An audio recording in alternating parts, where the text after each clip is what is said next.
This is a turning point for leaders and nations. Now rest assured, Israel will fight. Israel did not start this war. Israel did not want this war. But Israel will win this war. Israel will not agree to a cessation of hostilities with Hamas after the horrific attacks of October 7th. Calls for a ceasefire are calls for Israel to surrender to Hamas. Until recently, many believed that the promise of progress in the 21st century would enable us to move beyond the barbaric horrors of the past towards a better and brilliant future. Many believed that we could go about our comfortable lives and that evil will simply pass us by. It will not. The horrors that Hamas perpetrated on October 7th remind us that we will not realize the promise of a better future unless we, the civilized world, are willing to fight the barbarians. Because the barbarians are willing to fight us. And their goal is clear. Shatter that promising future. Destroy all that we cherish. And usher in a world of fear and darkness. Ladies and gentlemen, this is a turning point for leaders and nations. It is time for all of us to decide if we are willing to fight for a future of hope and promise, or surrender to tyranny and terror. Now rest assured, Israel will fight. Since October 7th, Israel has been at war. Israel did not start this war. Israel did not want this war. But Israel will win this war. Knowing the difference between good and evil, between right and wrong.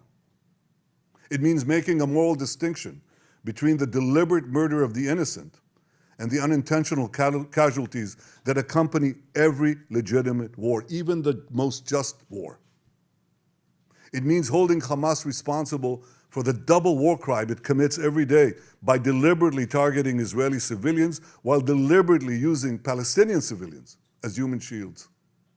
It means making clear that the use of human shields is not only an immoral tactic of terror, but also an ineffective one. Because as long as Hamas's use of Palestinian human shields result in the international community blaming Israel, Hamas will continue to use it as a tool of terror, and so will others. Hamas will continue to use the basements in Gaza's hospitals as the command posts of its vast terror tunnel network.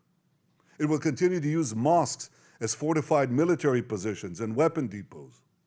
It will continue to steal fuel and humanitarian assistance from UN facilities.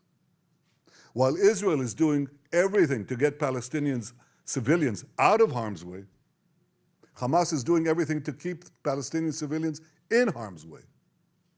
Israel urges Palestinian civilians to leave the areas of armed conflict, while Hamas prevents those civilians from leaving those areas at gunpoint. Hamas is also preventing foreign nationals from leaving Gaza altogether. And most despicably, Hamas is holding over 200 Israeli hostages, including 33 children, holding them, terrorizing them, keeping them as hostages. Every civilized nation should stand with Israel in demanding that these hostages be freed immediately and freed unconditionally. I want to make clear Israel's position regarding a ceasefire. Just as the United States would not agree to a ceasefire after the bombing of Pearl Harbor or after the terrorist attack of 9/11, Israel will not agree to a cessation of hostilities with Hamas after the horrific attacks of October 7th. Calls for a ceasefire are calls for Israel to surrender to Hamas, to surrender to terrorism, to surrender to barbarism.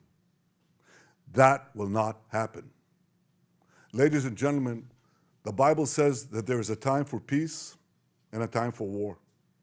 This is a time for a war for our common future. Today we draw a line between the forces of civilization and the forces of barbarism. It is a time for everyone to decide where they stand.